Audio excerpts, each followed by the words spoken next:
Hi, I'm Stephen Collins with Otterbein 360 and the Tanna Cardinal newspaper. Last week, YouTube sensation Judson Laipply came to Otterbein University to teach freshmen important life lessons while lighting up the stage with his famous evolution of dance. We caught him for a quick post-performance interview to get the scoop on his life and his famous viral video. Alright, so what is the most rewarding part of your job? The most rewarding part of my job really comes later on when somebody sends me an email, puts on my Facebook wall, sends me a Facebook message, something along those lines. It just says, hey, I still remember what you said. I just went through something and I reminded myself that I couldn't control it, or I reminded myself what choices do I need to make. You know, the rewarding part, instant gratification is always fun and people being excited, but the best part comes later on when somebody says, hey, I still remember what you said, that really helped me through this.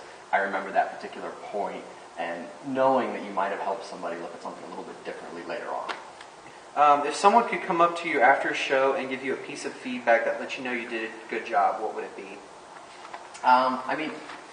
Everybody says things differently, but sometimes I think for myself, the best feedback is when I'm watching the audience, I can see people who maybe start off like this, especially when audiences, when they're not there by choice. Yeah. And, you know, some of them are just, and then you, a little bit later, you see them a little looser, and then their arms start to fall a little bit, and then the next thing you know, they're laughing, and they may not come up and say anything, but you can watch that transition from, I don't want to be here, to, that wasn't so bad, to, that was all right, hey, that was pretty good, you know, and it's all said and done. So it's not so much what anyone will actually come up and say, but seeing people go through that transition.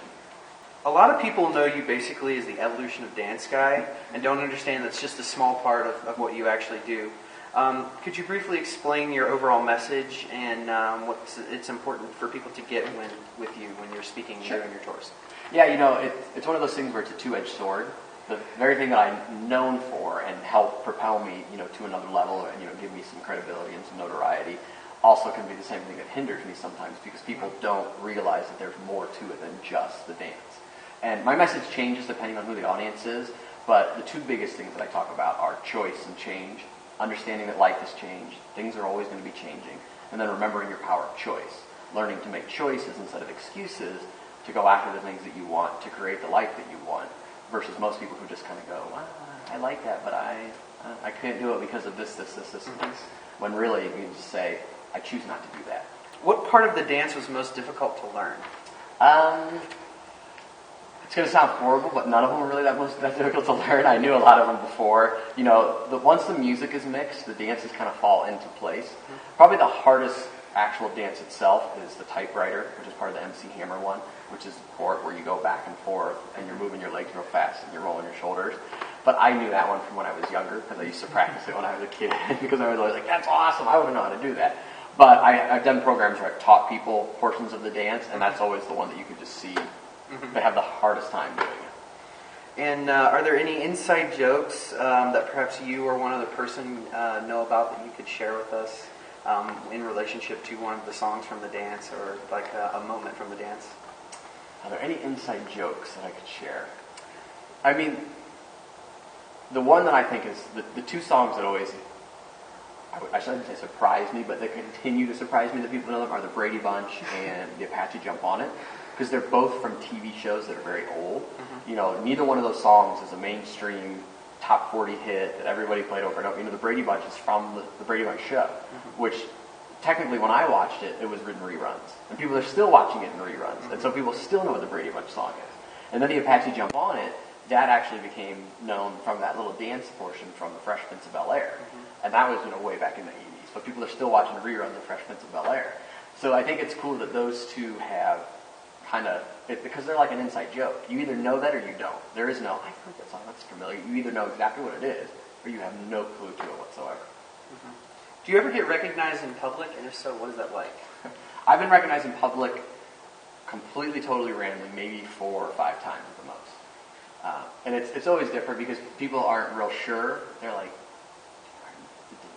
are you dating? You know, I've had maybe just once someone just flat out that came out and said, "Can I have your autograph?" And that was in Cleveland. So I had done some local, you know, when the video first took off, I had done some local television and some things like that. So I was kind of around for a short period of time, and someone saw that. But the only other time I get recognized is if somebody knows that I'm coming. Like if I'm coming to a campus or I'm going to a conference, and they know that I'm going to be there. Some people might be like, that thing. Very rarely does somebody just come up and be like, "Are you the Evolution to Dance guy?" Now, you're from Ohio. Correct. And do you find more enjoyment performing here? Do you like it better? Is there anything different about performing here in Ohio than there is other places? Every part of the country is a little bit different. The people that are there, their experiences, their reference points, those types of things. Being from Ohio, I love Ohio. The nice thing about being in Ohio is there are a lot of reference points that I can understand completely. Some of the games that we play here in Ohio, people don't, like euchre, for example, is a game that's only played in about 4 or 5 states. Michigan, Ohio, Indiana, and that's about it. Really? Yeah, and so if you go somewhere in the East Coast and you say something about euchre, they're like, what? What's that? The jacks are what? Bowers? What kind of stupid game is this? But here everyone's like, you want to play euchre? Yeah, sure. So, and then there's other games that people play around the country. So every area has its good points, like the things that make it unique and the things that make it great. So it is wonderful to come back to Ohio. And I still live in Ohio, so it's great that I get to drive home and sleep in my own bed, too. Yeah. What has changed since your video went viral? How is your life different? For me, it's really not a whole lot different. When the video came out, I wanted to make sure that I did what I still do. And I've always known that's what I wanted to do. So when the video came out, my job was to make sure that I didn't try to go off in a different direction and try to create something that wasn't already there. Because I'd been speaking already for 5 years when the video took off, and I knew I wanted to continue to speak. And so for me, nothing really changed. I've just been able to be a little more selective in the dates that I do perform and the places that I do go, and I find myself saying no a little bit more than I would have before. Who has been the biggest influence on you and your work, and why? The biggest influences are probably 2 individuals. Well, a lot of authors that maybe I never got the chance to meet. There's a gentleman named Og Mandino. There's a guy that I didn't get a chance to meet named Zig Ziglar, who's kind of an old school motivational speaker. An author named Dan Millman, and another author named Richard Bach, who wrote books that I read in my late teens, early 20s that really kind of helped set my own foundation for my own belief system, my own life, which is a lot of what I do when I speak, is I kind of take some of those ideas and try to present them in a way that makes sense to the people sitting in the audience. So they're not people that I've ever got the chance to really sit down and talk to, but through their writing and through their thought process really helped me see the world in the way that I do now. Okay. What is the one question you wish I had asked you, but I didn't ask you? That's an excellent question.